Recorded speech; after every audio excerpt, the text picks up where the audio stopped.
MK Actu.cd, l'actualité au quotidien.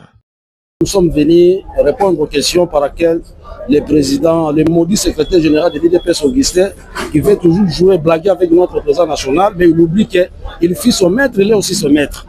Alors le secrétaire général avait pris l'option d'essayer un peu de faire voir à la population comment se comporte le secrétaire fédéral, le secrétaire général de l'IDPS par rapport à ces injures.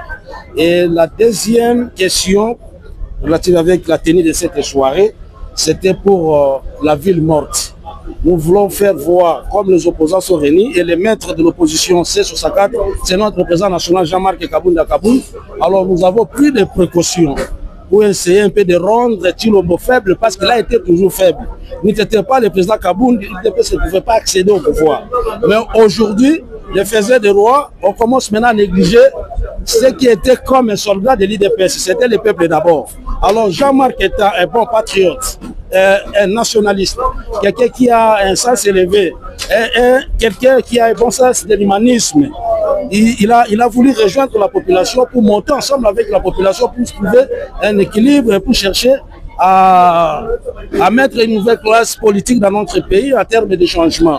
C'est pourquoi nous, maintenant, l'opposition, nous sommes debout pour barrer la route à toute tentative là des camarades de Tshilombo pour s'éterniser le pouvoir.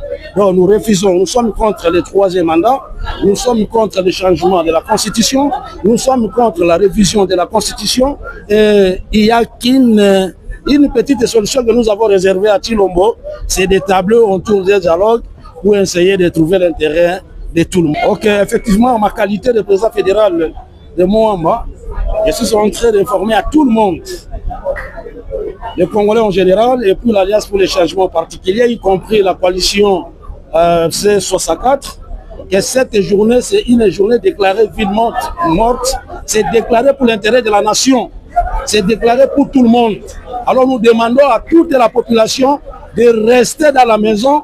On fait que les camarades de Tshilombo pour sentir que son pouvoir tend vers la fin. Naza Kopé Sambela, le rôle président fédéral, il y a parti cher le président Jean-Marc Kabounda Kabound. Oh, Naza Kopé là-bas, il y a coalition de la gauche congolaise. Naza Kopé là-bas, il y a C64. Et les Congolais nyos que Moukolo, il y a Missat, ils allaient le 3 juin. Tobi Manabalaba a déjà déclaré ville morte. On a voyé Bissa, on l'a qui Tshilombo ke mandat naye et comme pene na souka parce que a salé l'autre mon côté. Et puis azo Lukasko que azo troisième mandat na ngongo ya sala gelo côté. Azo Lukake a sala changement ya constitution to lingi ngote parce que pas sur apesi ba congolais et si là noté azo liga bakisa mususu. Régime naye ezalaki régime azo ta la libumu naye mais azo ta la vie à population te. Na yango to tikala na ndako mutu moko abimate to komi déjà na ngonga oyo lokola to bike mokola na moto abimate soki yango leki to kokenda sikoyo na ba marche jusqu'à ce que Tshilombo soki ndimi dialogue te akokima po atika pouvoir yango nde toza kopesa mbela mutu moko te abima papa mama batela mona na yo ozalaka na mutu kala yo batela yango ozalaka la ministère wapi la bureau nini vanda na ndako ozala mutu ka transport vanda na ndako bobimate ngonga ekoki parce que muto azar de compétences ebele muto azota la vie à population te akenda to lembiye. En tout cas opposition la biso za peut-être Tshilombo bandaki na opposition oyo yaki kokuta lite ya papa na ye. Il y a 13 parlementaires et puis parti zalaki divisé ndenge secrétaire général uti ko pesa mbela awa tango alembi soki opposition qui Jean-Marc Ayaka tendenge et quand de tête c'est que d'attendre deux missions.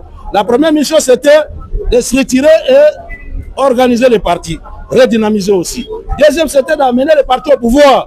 Asali yango ba corruption c'est yaki Jean-Marc Asedaki te parce que abimisa vraie valeur il y a démocratie, abimisa vraie valeur il y a ba congolais.